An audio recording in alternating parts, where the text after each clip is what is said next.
या ठिकाणी गिरीश भाऊ महाजन साहेब यांचा फोन आहे। हा भाऊ,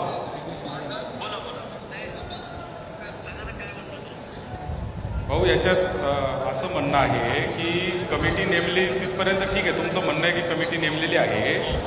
आमचं म्हणणं आहे तीनच मागण्या प्रमुख आहे की ज्या कमिटीला 60 दिवसाची मुदत दिलेली आहे त्याला कोणत्याही परिस्थितीत मुदतवाढ न देता त्याला कोणत्याही परिस्थितीमध्ये तो निकाल जो आहे त्या कमिटीचा तो 60 दिवसात लागला पाहिजे।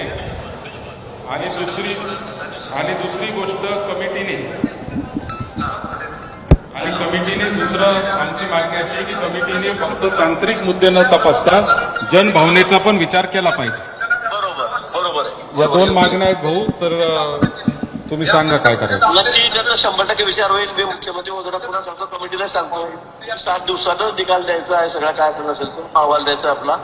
हो, काय अडचण नाही। जनसुनवाई झाली पाहिजे भाऊ, कमिटी गावोगाव तालुक्यात आली पाहिजे।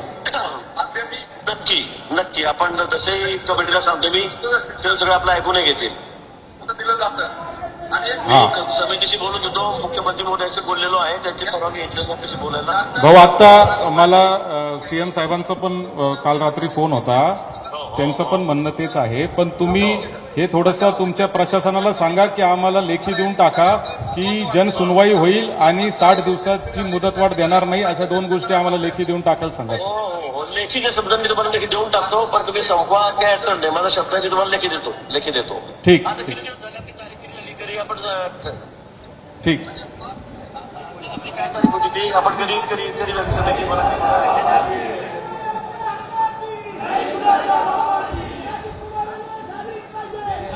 मंत्री गिरीश भाऊ महाजन आणि सीएम साहेबांचा मेसेज होता आणि त्यांचं म्हणणं आहे की कमिटी आमदार नेमलेली आहे, मग आता आंदोलन तुम्ही का करताय? तर आम्ही त्यांना हे सांगितले की हे आंदोलन जनभावना तुमच्यापर्यंत पोहोचवण्यासाठी आहे। कमिटी कोणत्याही परिस्थितीमध्ये 60 दिवसापेक्षा जास्त त्याला मुदतवाढ मिळणार नाही, याची जबाबदारी सरकारने घेतली पाहिजे। आणि दुसरी गोष्ट म्हणजे कमिटी फक्त तांत्रिक मुद्दे न तपासता कमिटीने तालुक्यामध्ये येऊन जनभावनेचा देखील विचार केला पाहिजे। या दोन मागण्या आपल्या आहेत। गिरीश भाऊंना सांगितले की प्रशासनाने तसं लेखी द्यावं। दुसरा मुद्दा, जागतिक आज आदिवासी दिन आहे, आदिवासी बांधवांचं देखील फार मोठं योगदान हे आपल्या सगळ्या भागाच्या विकासामध्ये आहे आणि खऱ्या अर्थाने जर पुन्हा नाशिक रेल्वे झाली तर ती या आदिवासी भागाला मुख्य प्रवाहामध्ये आणण्याचं काम करणार आहे आणि म्हणून खऱ्या अर्थाने आदिवासी दिनाच्या निमित्ताने सरकारने ह्याचा पण विचार करावा अशी माझी या निमित्ताने विनंती आहे। आपण सर्वजण आलात त्याबद्दल धन्यवाद आणि जय हिंद, जय महाराष्ट्र। एबीपी माझा, उघडा डोळे बघा नीट।